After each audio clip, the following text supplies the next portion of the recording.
Well, we're aiming to have this end at 10:50. Is that right? That's right. Woo. Well, so yeah, Annie, do you want to start with roll call? I would be happy to. Let's see, I have myself, Annie Cathy, Adrian Beck, Allison France, Ann Hughes, Brian West, Casey Gannon, Deshane Barnett, Eric Dixon, Jason Emery, Kyla Leonards, Violet Plummer, Emily Armstrong, MCAT, and Shanti Johnson. And in the admin room, I see Commissioner Vero, Commissioner Strohmeyer, and Chris Lounsbury. Am I missing anybody else? No, that's good. All right, thanks, commissioners. Thanks. So is there any public comment on items not on the agenda? And it sounds like we're postponing item number 1. So moving to item number 2, Eric Dixon with a commitment letter. Which sounds funny. To sign a letter of commitment for a second round of ARPA application improvements for Sunset West. Yeah, so I don't know if you want to do the next 2 items together, but these are similar to or the same commitment letters we had you sign for our original application. So this would be for one was the Sunset West Water District for the well vault replacement. And this one is actually going to also then include a request to replace the water meters on all the system.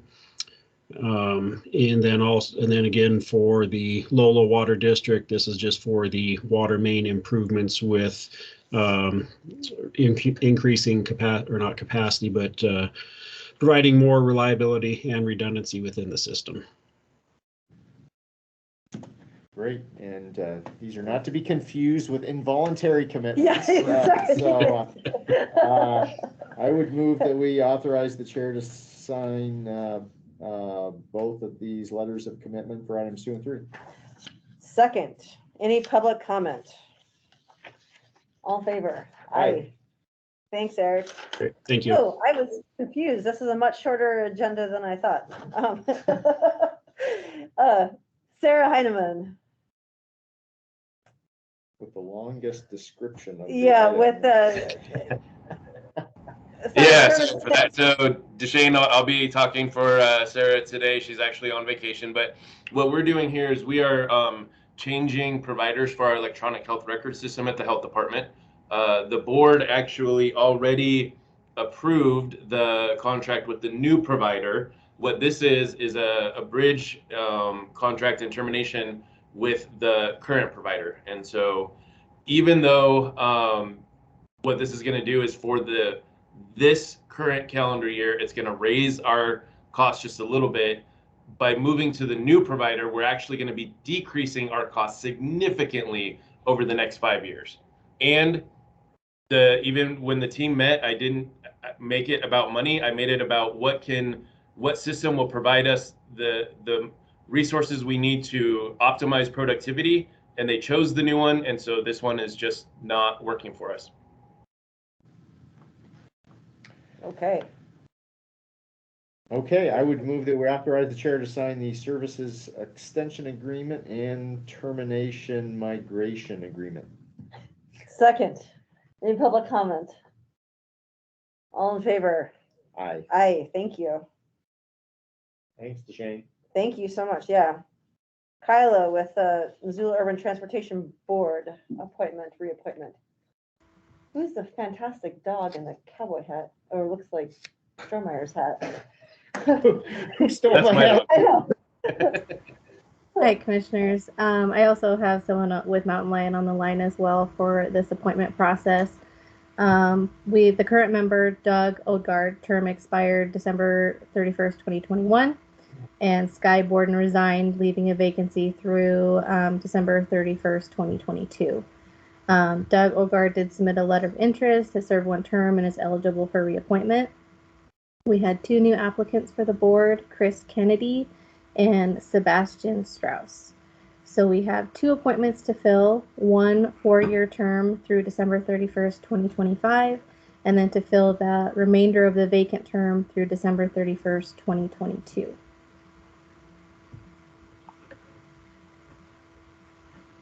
We want to hear from Mountain Lion. Yeah, definitely. I'm sorry, who was on for Mountain Lion? Hi, Commissioners. My name is Shanti Johnson, and I'm standing in as proxy for Corey Aldridge. I know that he sat in on the interviews. Unfortunately, don't have as much feedback as you probably would like. I thought that the request was already submitted as far as what we'd like to do. Kyla, do you know if there was any recommendation submitted already?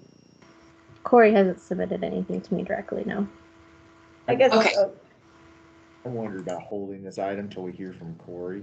Okay. I apologize. Yeah, he just asked me to sit in as proxy, and I didn't realize we needed a recommendation.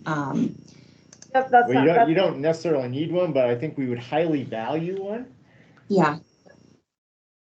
because Okay. I apologize for that. I can chat him right now to see if he can get me something in the next 5 minutes, if that's possible.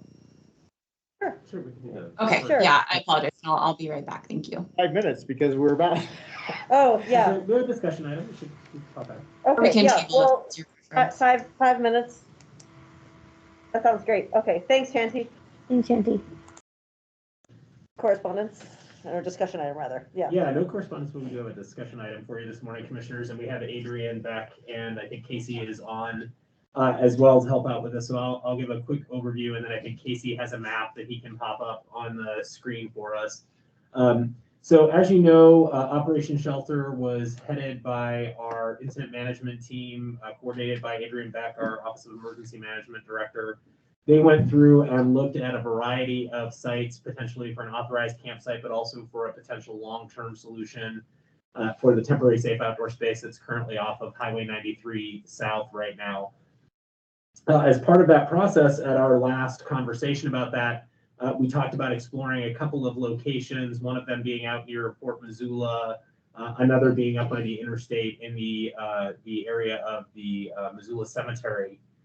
Both of those sites presented some real challenges, and we would like to explore a third option, and we just wanted to talk about that briefly with you.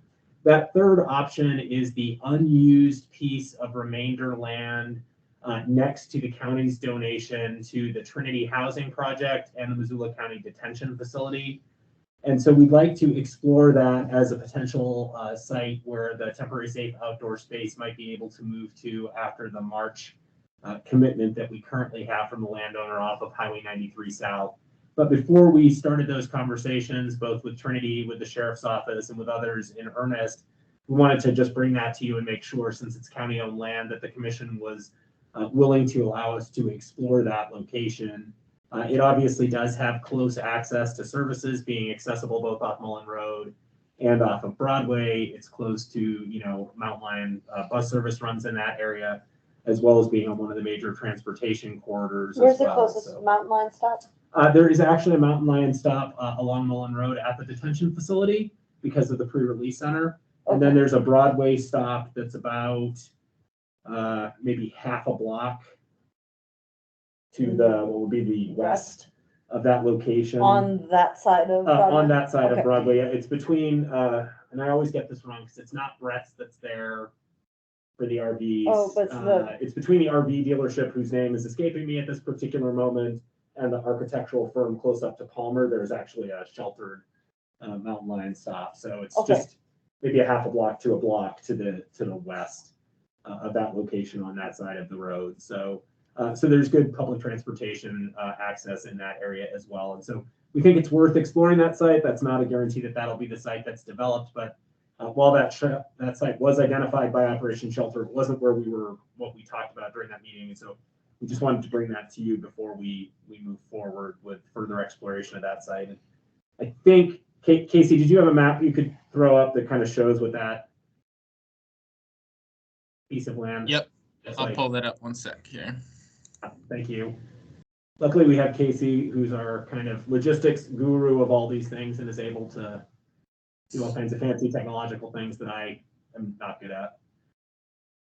So We have the There we go. detention center. Yeah. Trinity is being built on this lower half here, and then this upper part is what we'll be looking at. And then I can also share, we have kind of the design, because the detention center is having a new access site put in through there as well. So we're kind of working with that to see how we can coordinate with them. Thanks, Casey.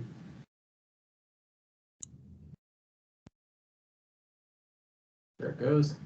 So there's an access road that's proposed into the detention facility to give for emergency vehicle access. And so you can see where that is, but that still leaves a significant remainder of land there that could potentially be used. And so obviously we need to coordinate with the sheriff's office and with our partners at Trinity and have that conversation again. So, but we do want to consider at least exploring this site. And before we did that, wanted to have that conversation here at an admin, just in case. How many acres? I think is it 1.5, Casey, roughly? Yeah, Not just about. Not including the road, Not including the road. Yeah. Yeah, okay, about 1.5. available. Well, given the array of options we've already looked at and the lack of anyone from the public coming to us offering up their land, this is probably might be as good as it gets, and it does offer proximity to services. Okay. Yeah, I agree. I mean, Okay, so we'll go ahead and spend a little bit of time then. We'll reach out to the sheriff's office. Obviously, Trinity is one of our partners there, and talk about what challenges and concerns there might be for access to that site, because that design that Casey showed you really is designed to have an emergency services road to help the detention facility. And so there may be some concerns around that, and we obviously want to be cognizant of that, and the sheriff's departments need to be able to access the detention facility in a safe and secure manner. So, and Hope Rescue or the folks at TSOS are. yeah, we'll need to have conversations with them as well to make sure that this location would meet the needs. Okay. So, yeah. Onward, So thank you. Yep. So we will Sounds good. be at work at that, and then obviously once we have a confirmed location, we will bring that back to you as the actual location, and then any documentation that goes with that piece of it. So Thanks. Okay. Yeah. Thank you, Casey. Thank you. Yeah, thank you, commissioners. And then I don't know if Shanti had a chance to. If that was enough time, or if she needs a few more minutes. Hi, thank you for your patience. Yes, I do have an official recommendation from Mountain Line. Mountain Line would recommend the reappointment of Director Doug Odegaard, and then the appointment of Sebastian, and I apologize that I don't have his last name in front of me. Kraus. It's Strauss. Kraus, yeah, the appointment of Sebastian Kraus. Thank you so much. Oh, I thought it was Strauss, like as in like Levi Strauss. Strauss. Strauss. Strauss, Strauss. Thank you.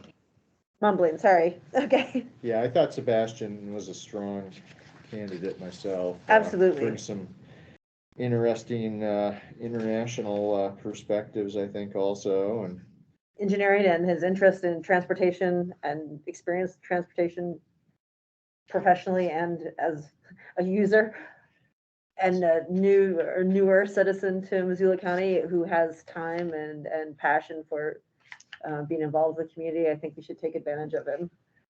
I would move that we reappoint Doug Odegaard and appoint Sebastian Strauss. Second, any public comment? All in favor? Aye. Aye. Thanks, Shanti. Yeah, thanks for. Thanks for having me and for your patience. We appreciate it. Thank you. Is 15 minutes. That's it. Look at did that. we do it? You did it. Well done, everyone. Okay. Thanks. Yeah. Have a great rest of your day. Thank you all. Goodbye. Bye.